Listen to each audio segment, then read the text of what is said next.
What's up mga idol? This is Lods kasama ang buong tropa. Tara, sama na sa aming gala. Ang Dinagat Islands ay matatagpuan sa pinakadulong bahagi ng hilagang silangan ng Mindanao sa timog ng Leyte Gulf. The main island of Dinagat stretches about 60 kilometers from north to south. Sa mga hindi nakakaalam, ang Dinagat Islands ay idineklara bilang isang mineral reservation area dahil sa kanilang mayamang deposito ng mga mineral. Dahil dito, malaking bahagi ng lugar ay nakalaan para sa mining activities. Dating parte ng Surigao del Norte ang Dinagat Islands, pero noong December 2, 2006, naging probinsya na ang isla, ang nag-iisang island province sa Caraga region, known for its stunning natural beauty and rich biodiversity. Sa 70,000 isla ng Pilipinas, mahigit 4 na po ang matatagpuan dito. Tara, sumama na sa aming gala at tuklasin natin ang isa sa mga nakatagong yaman ng Pilipinas, the underrated Dinagat Islands. Paano pumunta sa Dinagat Islands? Via airplane, Surigao City ang pinakamalapit na airport at isang tricycle lamang nakakarating ka na sa Surigao City Port. Butuan City, kailangan mo lang sumakay ng bus papuntang Surigao City. Approximately 3 hours ang magiging biyahe mo dito. Via bus, kung kayo naman ay taga Mindanao, bus or van travel will be your mode of transportation going to Surigao City. Via Pascrap or Roro. Surigao City Port sa gateway to Dinagat Islands and Siargao Islands. Mula dito, mahigit kumulang 1 oras ang magbiyahe papuntang Dinagat Islands via ferry. Mula sa Surigao del Sur kung saan nasaksihan namin ang misteryoso at kaakit-akit ng mga tourist spots sa pinagmamalaki ng probinsya, bumiyahing aming team patungo sa Surigao City. Dito na rin kami nagpalipas ng gabi at nung kinamagahan nga ay nagtungo kami sa port. Wow! At sumakay kami ng barko para marating ang probinsya ng Dinagat Islands. 200 pesos ang pamasahe at mahigit 1 oras ang naging biyahe namin. Konnichiwa. Pagdating namin sa port ng Dinagat ay agad kaming sinundo ng aming contact person at ihinatid kami kung saan nakadaong sasakyan namin bangka na gagamitin naman namin para marating ang ilan sa mga itinatagong ganda ng probinsya.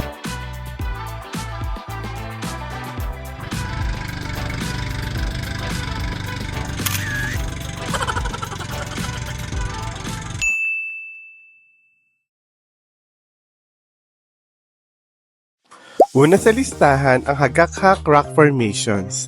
Ang Hagak-Hak Rock Formations ay parang stand-up comedy show ni Mother Nature. Sobrang witty. Ang rock formation na ito ay may kamangha-mangha at kaakit-akit na mga pattern na hinubog ng makaalon sa loob ng maraming siglo. Ang mga batong ito ay may sariling personality na parang may mga mukhang naka-engrave sa kanila. Parang sinasabi nila, "Besh, pagod ka na? Huwag kang mag-alala, tumawa ka muna." Sunod sa listahan ay ang Blue Lagoon. Ang Blue Lagoon ay parang yung secret hideout na lagi mong hinahanap. Sobrang tahimik, sobrang ganda at walang masyadong tao. At yung tubig, literal na parang nilagay ni Mother Nature sa filter. Crystal clear na blue-green na para kang nasa dream sequence ng pelikula. Perfect spot ito para sa gustong mag-swimming, mag-kayak, or mag-float at magmuni-muni. Plus, kahit anong angle, Instagrammable. Ang saya lang kasi walang masyadong tao, parang ikaw pa lang ang makakadiscover sa lugar na ito. May mga rock formation sa paligid ng lagoon na maaaring akyatin para makita ang panoramic view ng lugar. Ang Blue Lagoon ay para sa mga gusto ng tahimik, mala postcard na view at yung feeling na nakadiscover ka ng secret paradise. Sabi nga nila, sometimes the best places are the hardest to find at Blue Lagoon ang living proof. Sunod sa listahan ay ang Quano Cave. Ang Quano Cave sa Dinagat Islands ay parang yung cave na may sariling wow factor at bonus surprise. Sa unang tingin, mukhang normal na kuweba. Pero teka, may freshwater pool pala sa loob nito. Sa madaling salita, Quano Cave ay ang sagot sa mga naghahanap ng kakaibang cave adventure na may bonus swimming pool. Ang isa pang pwedeng puntahan ay ang Lake Bababu. Ang Lake Bababu ay isang kamangha-manghang destinasyon na matatagpuan sa bayan ng Basilisa. Pagdating namin sa lugar ay walang nagbabantay dito. Nag-antay kami ng ilang minuto pero wala pa din dumating kaya minabuti namin na simulan ang pag-trek patungo sa Lake Bababu kahit walang guide. Opo, need po mag-trek ng mahigit kumulang 1 oras depende kung gaano kayo kabilis. Ilang metro bago marating ang lake, nakasalubong namin si tatay na tagapangalaga at siya rin pala mismo ang guide ng lugar. Lake Bababu is like that epic adventure waiting to happen. Half trek, half treasure hunt, and fully rewarding. Bago ka makarating sa hidden gem na to, medyo papawisan ka muna sa hike na medyo pataas pababa. Pero pagdating mo sa lake, para kang nanalo ng jackpot sa nature lottery. May crystal clear na tubig surrounded by towering cliffs and thick forests. Para kang nasa isang movie scene at kung mahilig ka sa diving and spelunking, ito na yon, ultimate adventure vibes. Plus, may secret si Lake Bababu. Meron itong underwater cave na konektado sa dagat, kaya kung mahilig ka sa diving, aba, welcome sa wonderland mo. Ano ang vibe sa mismong lake? Sobrang sirihin, tahimik, parang yung mga moments sa buhay na gusto mo lang mag-reflect o mag-relax. Tapos, nandito pa ako.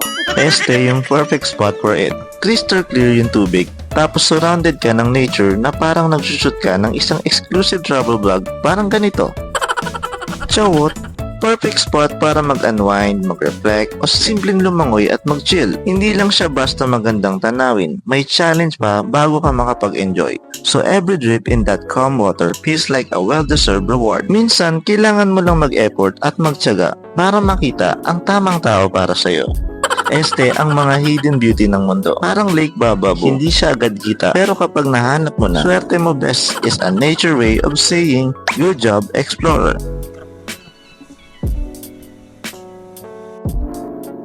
Habang pabalik sa San Jose Port, mayroong beach na pumukaw sa aming paningin kaya agad kaming nagpababa dito.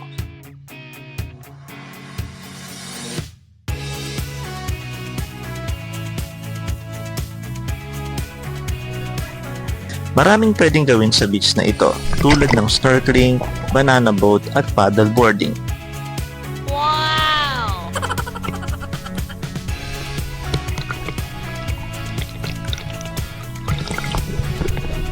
May iba't ibang klase ng isda at coral reefs ang makikita dito.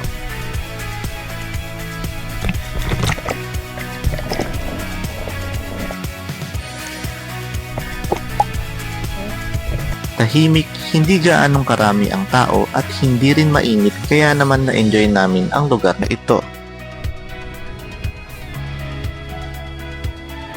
Kung naghahanap naman kayo ng resort o matutulugan dito sa Dinagat Islands, recommended namin ang mga resort na ito.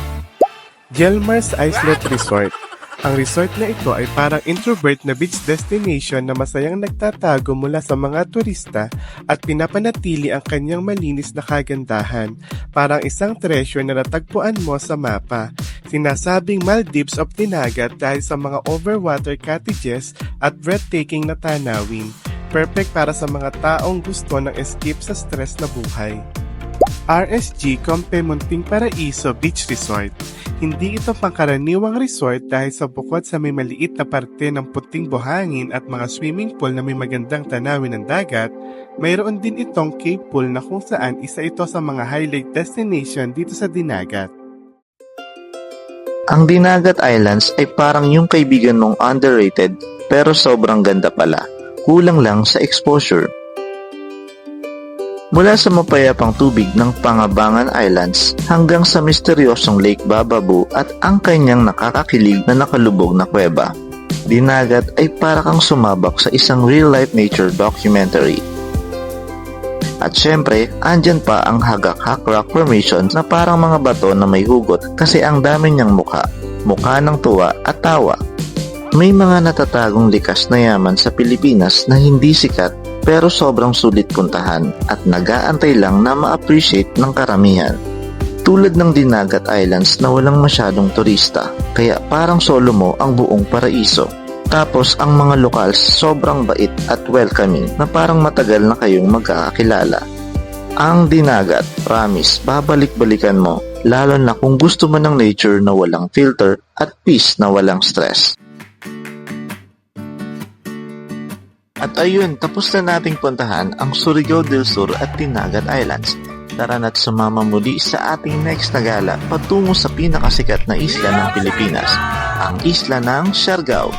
Kita-kits sa next na gala.